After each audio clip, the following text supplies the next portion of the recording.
Olá, meu nome é Matheus e hoje eu vou te explicar de forma simples e direta por que testar software é essencial no desenvolvimento de qualquer sistema.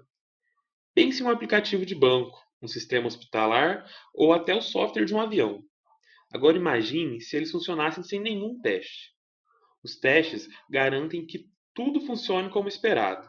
Eles evitam falhas, economizam dinheiro e, em alguns casos, salvam vidas. Mas afinal, o que é testar um software? Testar software é o processo de verificar se ele está funcionando corretamente, comparando o que deveria acontecer com o que realmente acontece. Mas não é só encontrar erros.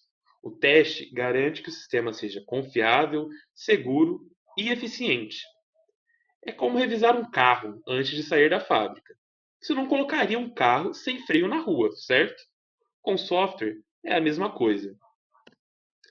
Acontece que o teste de software segue alguns fundamentos, e são quatro princípios básicos. O primeiro é ser dinâmico, onde nós rodamos o sistema e observamos o comportamento real. Ele precisa ser finito, não dá para testar tudo, então focamos nos pontos mais críticos. Ele precisa ser selecionado, usamos técnicas para escolher os testes mais úteis, e precisa ser baseado em expectativas. Testamos com base no que o sistema promete entregar. Por exemplo, digitar 2 mais 2 em uma calculadora, esperamos que o resultado seja 4. Se for 5, temos um problema. Testar é prevenir, não só corrigir. Antigamente, os testes eram feitos só no final do projeto, tipo uma faxina antes da entrega.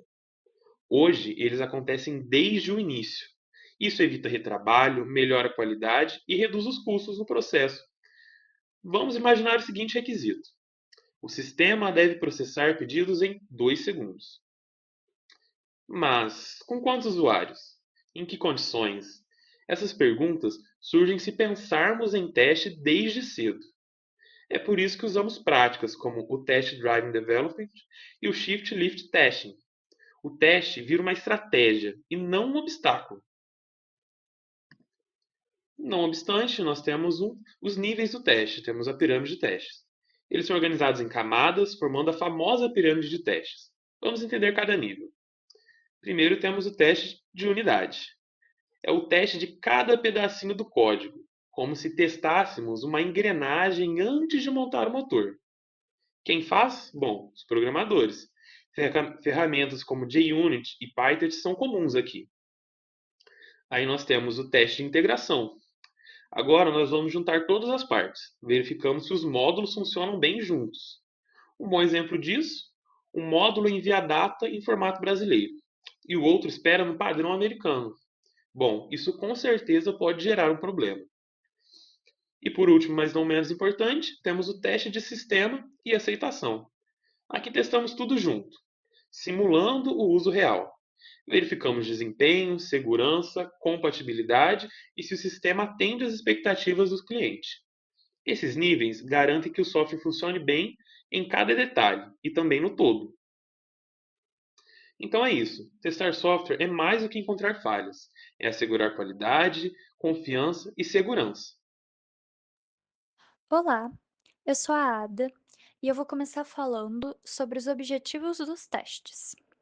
Como já vimos anteriormente, os testes não estão associados apenas a encontrar bugs do sistema.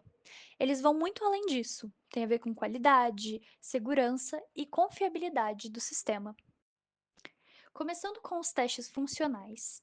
O objetivo é verificar se o sistema faz aquilo que ele deveria fazer, como, por exemplo, se o botão de salvar realmente salva o arquivo que deveria salvar.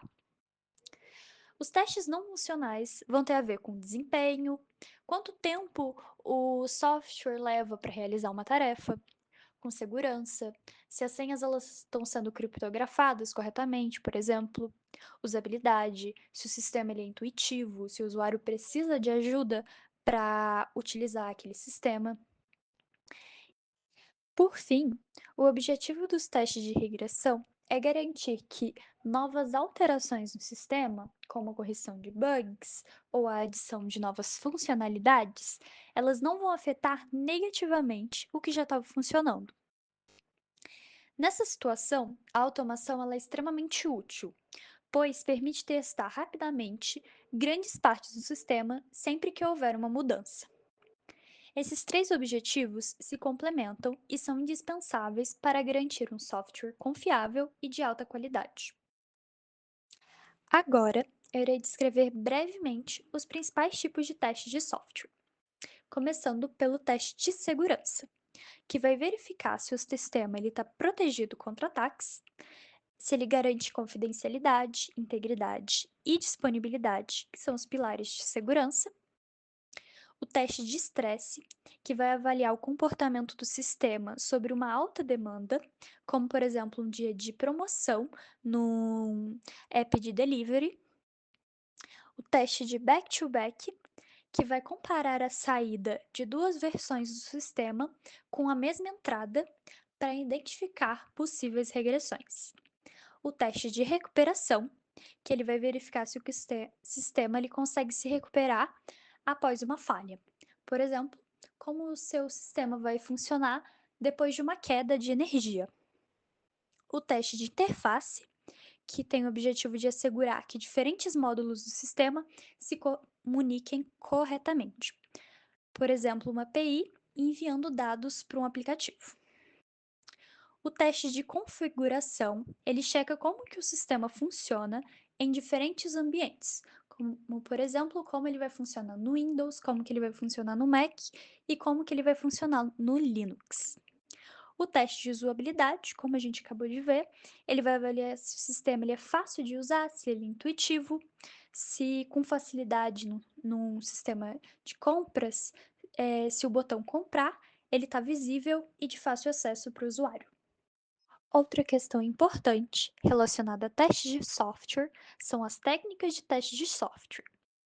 Antes de explorarmos as técnicas práticas, é importante conhecer duas abordagens clássicas que direcionam a forma como os testes são construídos. Essas abordagens são os testes de caixa preta, que você vai avaliar o sistema de uma perspectiva de usuário, se preocupando apenas com as entradas e as saídas, como, por exemplo, testar um formulário de login. Já no teste de caixa branca, envolve uma análise do código-fonte para verificar caminhos, estruturas de controle e lógica interna. Por exemplo, garantindo que um loop seja executado 10 vezes. Juntas, essas abordagens garantem que a testagem seja completa, validando tanto o que o sistema faz quanto como ele faz. Agora sim, vamos ver algumas técnicas práticas de testes que se encaixam nessas abordagens. Técnicas baseadas em experiência. Teste ad hoc, realizado de forma informal, baseado na intuição do testador, sem um roteiro definido. O teste exploratório. Enquanto usa o sistema, o testador aprende sobre ele e ajusta os testes conforme novas descobertas. Técnicas baseadas no domínio de entrada. Particionamento de equivalência.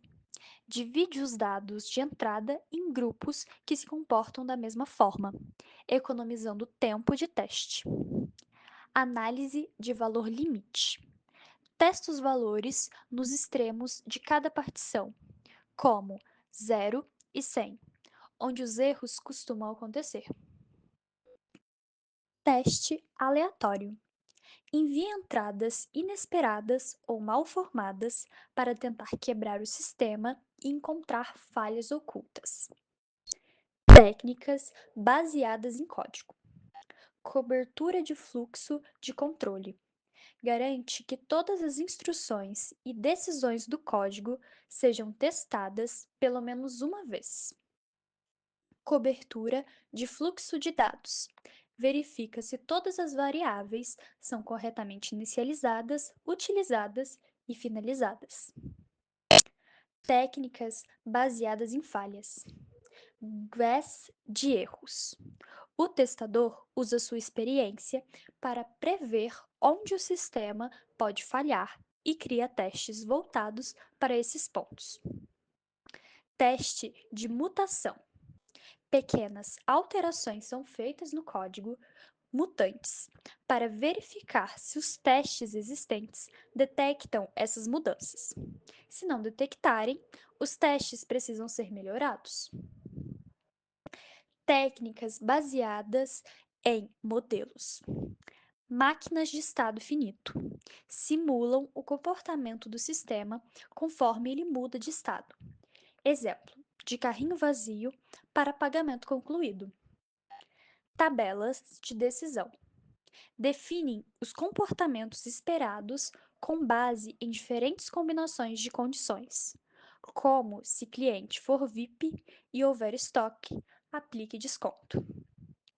Essas técnicas, combinadas aos tipos de testes que vimos, formam base para um processo de testes completo e eficiente, essencial para entregar um software confiável, seguro e de qualidade. Após testar um software, é essencial avaliar a qualidade dos testes. E isso é feito por meio de métricas.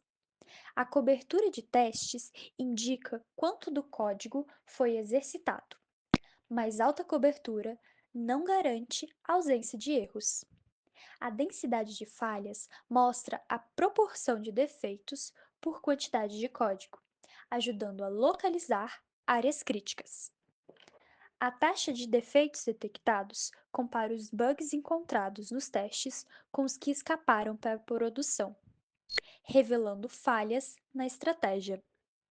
Já a eficiência do teste mede o custo-benefício dos testes, destacando, por exemplo, a vantagem da automação. Para garantir bons resultados, os testes seguem um processo com 4 etapas: planejamento, definição de objetivos e ferramentas, projeto, criação de casos e scripts, execução, realização dos testes e registro de erros, e análise, avaliação dos resultados e melhorias. Esse ciclo se torna ainda mais eficiente com o uso das ferramentas adequadas, que veremos a seguir. Olá, meu nome é Kaique e eu vou falar sobre as ferramentas de teste. Testar manualmente um sistema complexo é como procurar uma agulha no palheiro. Por isso, usamos ferramentas que automatizam tarefas repetitivas, geram casos de testes e até analisam os resultados. Conheço as principais categorias. O teste harness, eles simulam partes específicas do programa para testes controlados e repetitivos. Geradores de testes. Criam automaticamente casos de testes para diferenciar cenários. Captura e reprodução. Gravam interações do usuário e as repetem quantas vezes for necessário. Oráculos e comparadores. Comparam resultados esperados com os reais. Analisadores de cobertura. Indicam o quanto o código foi testado. Ferramentas de regressão. Reexecutam testes após mudanças no código para garantir que nada quebrou. Avaliação e confiabilidade. Calculam métricas de falhas e confiabilidade do sistema. Como escolher as ferramentas certas. Leve em conta o contexto do projeto, integração com CI, CD, facilidade de uso e custo. Muitas vezes uma combinação de ferramentas funciona melhor. Por exemplo, o Jira, que é de gerenciamento, mais o Selenium, que é de automação, mais o SonarCube, que é de qualidade. É, a automação você pode utilizar o Selenium para web, Appium para mobile e Postman para APIs. Gerenciamento Gira, Test Harvey, análise estática o SonarCube, o TDD, o JUnit do Java e o PyTest, que é do Python. Automatizar e escalar com qualidade, reduz erros humanos e economiza tempo. Os desafios e limitações. O cientista Dijkstra, ele dizia que testes mostram a presença de bugs, mas nunca a sua ausência. Por quê? Porque testar todas as combinações é impossível. Além disso, alguns caminhos no código são inatangíveis. Oráculos, mecanismos de verificação, nem sempre são fáceis de automatizar. A solução é combinar estratégias e priorizar os testes mais críticos. Para finalizar, eu vou falar 3 dicas de ouro, que entenda os requisitos, teste o que realmente importa para o usuário, automa- automatize o repetitivo, deixe o seu tempo livre para testes mais críticos e exploratórios e documente tudo. Um bug mal registrado hoje pode ser um problema grave amanhã. Lembre-se, testar é uma responsabilidade coletiva. Desenvolvedores, QA, designers e até clientes devem colaborar. Vimos como os testes garantem qualidade, segurança e experiência para o usuário. Exploramos os principais tipos, métricas e processos e ferramentas. Esperamos que você saia daqui entendendo. Testar não é só detectar erros, é garantir que tudo funcione como deve. Obrigado pela atenção.